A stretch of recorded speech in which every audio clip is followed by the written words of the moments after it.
Today's homework என்ன அப்படின்னா உங்களுக்கு book question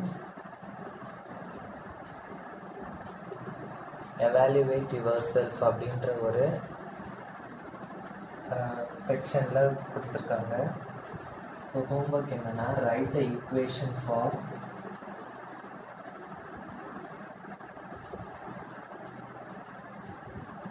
extraction of silver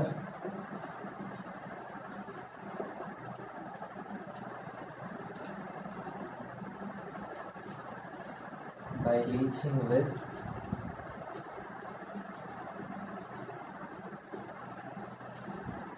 sodium cyanide. So gold வந்து சயனைட் லீச்சிங் படிச்சிருப்பீங்க கரெக்டாக. ஸோ அதே தான் வந்து சில்வருக்கும். ஸோ நீங்கள் அந்த ஈக்குவேஷனில் எங்கெங்கெல்லாம் ஏயு அப்படின்னு எழுதியிருக்கீங்களோ அதுக்கு பதிலாக ஏஜி அப்படின்னு எழுதினீங்கன்னா அது வந்து silver extraction by sodium cyanide leaching. So இந்த வந்து கோல்டை வச்சு 2 ஈக்குவேஷன் எழுதியிருப்பீங்க. You try the same 2 equations with silver and then send me the picture of your homework. Okay. Now let us continue the next process. Gravity separation, hydraulic washing we have completed, flotation we have completed, and leaching, all the 4 processes we have completed. Now the last one is magnetic separation.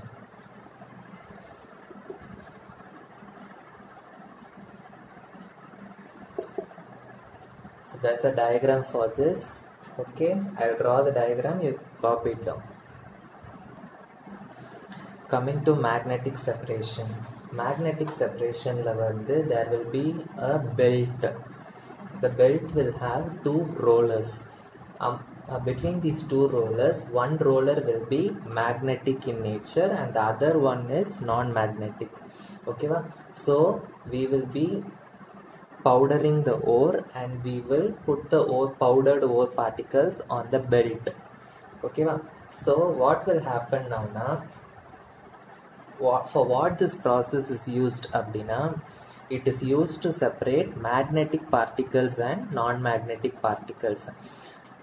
2 cases இருக்கு. ஒன்று வந்து ஓர் மேக்னெட்டாக இருக்கும், ஓர் வந்து magnetic property இருக்கும், இம்ப்யூரிட்டிஸ்க்கு magnetic property இருக்காது. இல்லைனா ஓர் வந்து நான் மேக்னெட்டிக்காக இருக்கும், இம்ப்யூரிட்டிஸ் வந்து மேக்னெட்டிக்காக இருக்கும். ஸோ அந்த மாதிரி இருந்ததுன்னா we will be using magnetic separation. So it is used to separate the magnetic ore from non-magnetic impurities or non-magnetic ore from magnetic impurities. Okay va? So enna agum appadina, the powdered ore along with impurities, it will be poured on the belt. So this belt will be, the rollers will be moving very fastly. So when the ore particles along with the impurities, when they reach this belt, what will happen? The magnetic particles will be attracted by this magnetic roller. So since the belt is rolling very very fast, the non-magnetic particles will fall down separately here, whereas the magnetic particles will be attracted by this roller and they will get attracted till here, and here the attraction will go, so they will fall separately here. So by this way you can separate the non-magnetic particles and the magnetic particles. You can collect the magnetic and non-magnetic particles separately.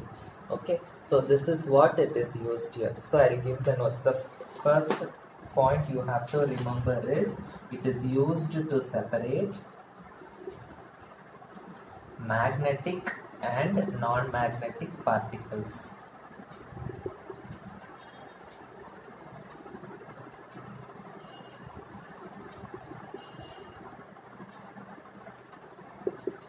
So either the ore can be magnetic and the impurities can be non-magnetic, or the ore can be non-magnetic or the impurities can be magnetic. So whatever the case it is, this process will be used. So this is mainly used for ferromagnetic ores. Ferro means ferrous. Ferrous na iron. So it is used for usually iron ores. Iron ores are magnetic in nature. So we will be using magnetic separation for mostly iron ores. So iron ores na the ore will be magnetic and the impurities will be non-magnetic. Understood? Take an example for magnetic separation. So the example is going to be tin stone and wolframite impurities. Tin stone and wolframite impurities. This is the first example. Okay. Tin stone அப்படினா tinnோட ore. Okay va? Wolframite impurities. So this is an impurities. So this is the ore and this is the impurity. So tin stone is non-magnetic ore. Whereas wolframite impurities, the impurity is magnetic. What is the formula for wolframite? Wolframite's formula is WO4. O means oxygen, W means tungsten. So tungsten oxide is also called as wolframite. So this is magnetic, so it will be attracted by the belt, whereas the tin stone ore particle is non-magnetic and it will not be attracted. So these two will be collected separately. Suppose if you take another example, you can also use this for chromite or pyrolusite ore. Chromite or pyrolusite ore. This chromite or pyrolusite ore, they are magnetic in nature. What will be the impurity? They will have siliceous impurity. Siliceous means nothing but sand. Sand is made up of silicon, so they are called as siliceous impurities. So the sand impurities, they are non-magnetic, whereas this chromite and pyrolusite ore, they are magnetic. Chromite means it is a ore which contains both iron and chromium. So it is magnetic in nature, it will be attracted by the belt. And pyrolusite means it is manganese dioxide. It is a ore of manganese, so it will also be attracted by the belt, whereas this non-magnetic impurities will not be attracted by the belt. Now you are only going to write the notes for this process. So what is the first step? What is the first point you have to write? The ore is poured, the ore is powdered and it is poured on the electromagnetic separator. So that is the first point, or electromagnetic belt. So what is the first point? The ore is powdered and poured on the electromagnetic belt. So the belt, what is the next point? The belt is having how many rollers? 2 rollers. So the belt has 2 rollers. One roller is magnetic, another roller is non-magnetic. Okay, understood? The third point will be the magnetic part, whether it is ore or impurity. The magnetic part will be attracted by the magnetic roller and it will be collected separately. The non-magnetic part will not be attracted by the roller and it will be collected separately. Then you have to write this examples and diagram. So what are the 4 points? The ore is powdered and poured on the belt. The belt has 2 rollers, one is magnetic and one is non-magnetic. Magnetic part will be attracted by magnetic roller, it will be collected separately. Non-magnetic part will not be attracted and it will be collected separately. And then diagram and this example. So you yourself, you should write the notes, and when you send the pictures, I'll check the notes and correct it. Good afternoon students, welcome back to the class. So in the last class we stopped with the magnetic separation. So in the extraction process, first we have to find the ore, okay, and then we have to concentrate the ore. Concentrating the ore means what? Purifying the ore. Okay, so in that we studied the four process: hydraulic washing, flotation, leaching and its types, and then magnetic separation. Now what is the next step after we have purified the ore? Now what is the next step we have to do? The next step is you have to convert the ore into metal oxide. So what is the next step? You have to convert the ore into metal oxide. So for converting the ore into metal oxide, there are two processes. One is roasting, the other one is calcination. So in this video, I will be telling about roasting and calcination. So how to convert the ore into metal oxide. So let us study the first process, roasting. What is roasting? Okay, roasting is the process of converting the ore to metal oxide. How you have to do roasting? You have to heat the ore or burn the ore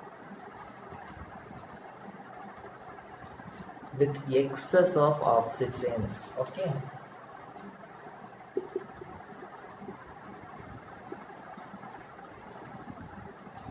So what is roasting? Burning the ore in the presence of excess of oxygen is called as roasting.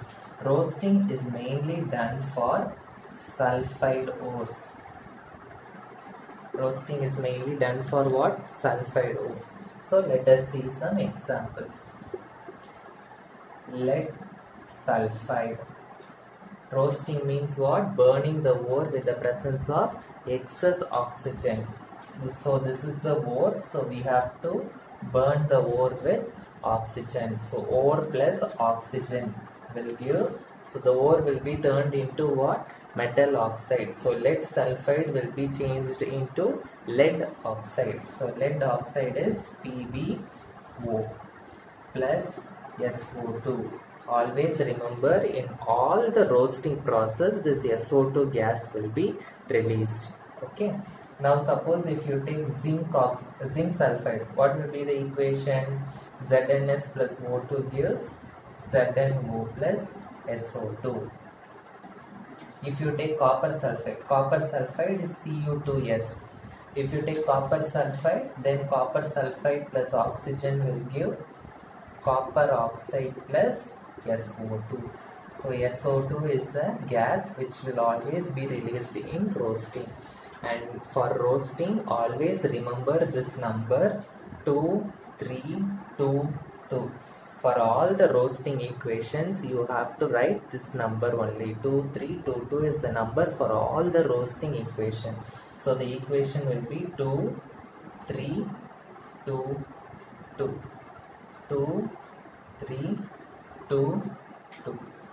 2322. So always remember this number. So the roasting is done for sulfide ore, where the sulfide ore is converted into metal oxide and SO2 gas will be released. Okay. I told you, during roasting the metal sulfide ore is converted into metal oxide. So what will happen to the impurities? So what are the impurities which will be present in the sulfide ores? The sulfide ore will contain impurities like AS. AS means arsenic,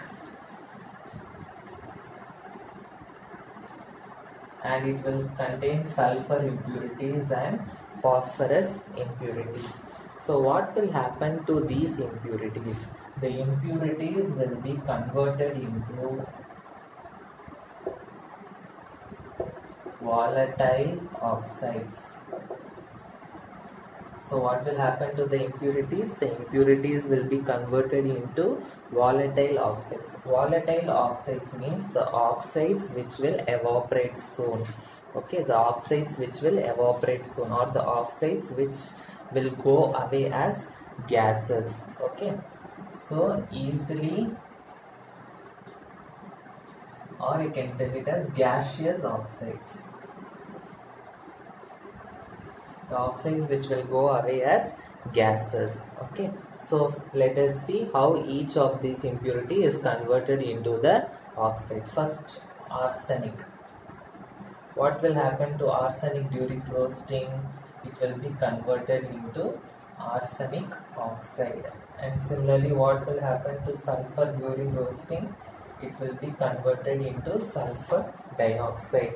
And phosphorus will be converted into sulfur is S8. Phosphorus is P4. Phosphorus will be converted into phosphorus oxide. Now for balancing the equation, you have to write the numbers 4, 3, 2, 8, 8, 5. Now 4 arsenic, here 2 2s are 4 arsenic. 3 2s are 6 oxygen, 2 3s are 6 oxygen. 8 sulfur, 8 sulfur. 8 2s are 16, here also 8 2s are 16 oxygens. 4 phosphorus, 4 phosphorus, 5 2s are 10 oxygen and 10 oxygen. So these are all volatile oxides. Volatile oxides means it will be in gaseous forms. Now in the book there is a mistake. Instead of giving As2O3 in the book, they have given as As3O2. So this is a mistake you have to change in the book. So when you get the book, you change this As3O2 as As2O3. So this is roasting. Roasting means what? The ore is converted into metal oxide. Okay, it is used for sulfide ores. So always remember the number 2322 and SO2 gas will always be released in the roasting process, and the impurities are converted into volatile oxide. The next process is calcination. Roasting means burning the ore in the presence of excess of oxygen. Calcination means burning the ore in the absence of oxygen.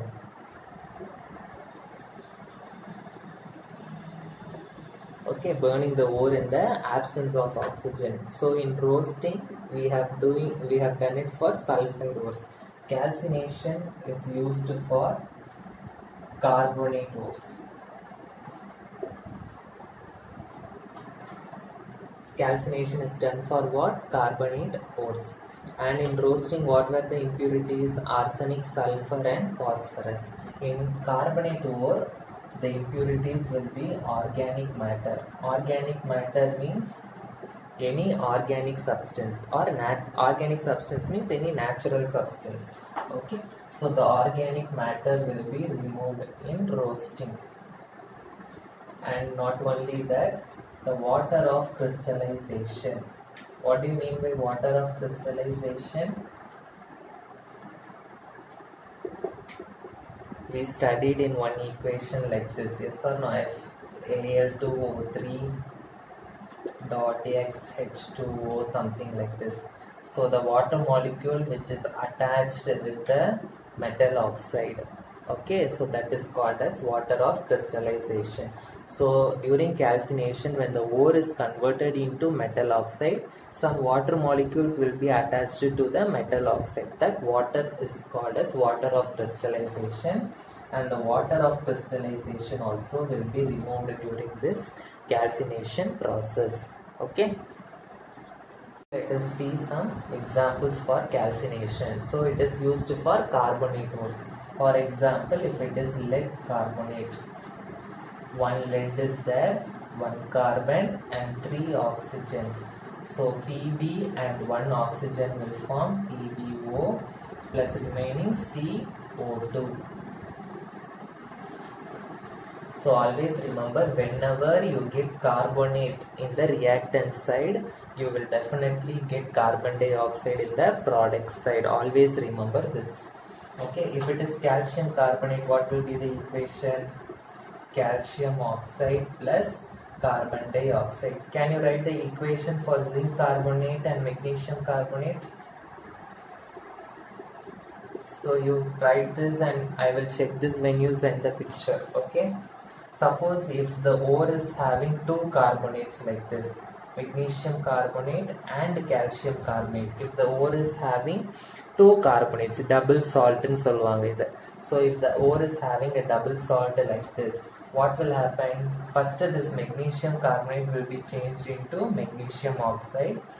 Calcium carbonate will be changed into calcium oxide. Now here you will get one carbon dioxide and here you will get one carbon dioxide. So 2 carbon dioxide. So 2 CO2. Okay, so it is used for carbonate ore, where the carbonate ore is converted into metal oxide and carbon dioxide. So here you are going to burn the ore in the absence of oxygen. So you have to put a heating symbol under the arrow mark. Okay, now what I told you, the organic matter will be removed. Organic matter means any natural substance which is present. Natural substance means like sometimes some plants will be attached to the ore, some dead animals will be attached, so all those things will be removed. Then what I told you, the water of crystallization will be removed. For example, if you take iron oxide, 3 water molecules will be attached to iron oxide. So when you heat it, what will happen? The water molecules will be removed. It will get evaporated as gas. Okay, and where carbon dioxide is also gas, so you put an upward arrow mark. Similarly, when it is aluminium oxide,